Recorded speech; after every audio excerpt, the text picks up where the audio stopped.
Here's a question for you. How do you succeed without willpower? Now, you might be saying, well, you can't succeed without willpower.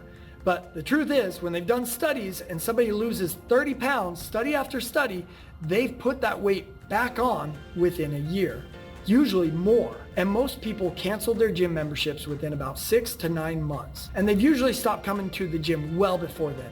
So the reality is, we really can't rely on willpower. So what do we do instead? When I was in high school, I remember one time my buddy and I had to take some stuff to the dump, and we took his dad's truck, and we accidentally left the emergency brake on. And so we're pushing down on the gas, driving to the dump and going, man, why is this truck so hard to drive? Needless to say, his dad was not very happy with what we did to his truck. A lot of times that's what we're doing in our own lives, is we're pushing down on the gas. We're going, how do I just get more motivated? How do I just really push myself? When in reality, the reason why it's so hard is that we've got our foot down on the brake. So I want to give you just a few ways that you can look at maybe taking your foot off the brake. And these will be individual to you, so you're going to want to have to play with these and kind of come up with it. The first one is time. That's a real common trigger for a lot of people, is I just don't have time to work out, or I don't have time to eat healthy. What if you could set up some sort of routine in the morning where you kind of prepped your meals, maybe even for the entire week?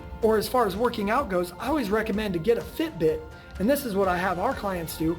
And instead of defining their workouts by when they went to the gym, we define it by how many steps that they got. And so that way on the days they're really busy, they don't have to then fight traffic to make it to the gym and back. Instead, they can go out for a jog or go on a walk with their family or doing something else that they want to do.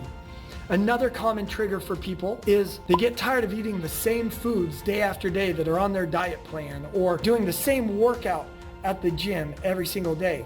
So what if you were to find something that you actually enjoyed to do as exercise? That's one reason why I love that we teach kickboxing. I think that's a very fun way to exercise. A third way in which we often have the breakdown is just in trying to go too hard and burning ourselves out. Could you be okay with maybe going a little bit slower, taking a little bit longer to get to your goals, but actually enjoying the journey and not starving yourself and not having to kill yourself at the gym, but going at a pace where you're having fun? We can also look at more internal triggers, and these are things like boredom.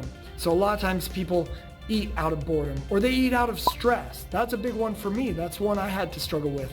My favorite question to start to work through those triggers is, what would you like instead? If you're a boredom eater, what would you like to replace that boredom with? Because I bet there's another way to deal with that boredom that will not only keep you from eating the junk food, but would actually enhance your life overall. Maybe you take up a new hobby, a new sport, you find something that excites you, something that you're passionate about, and get into that.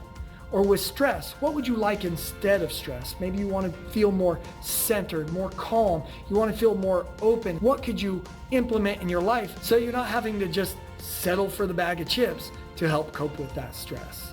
So those are some ideas on how to start to engage and how to start taking your foot off the brake.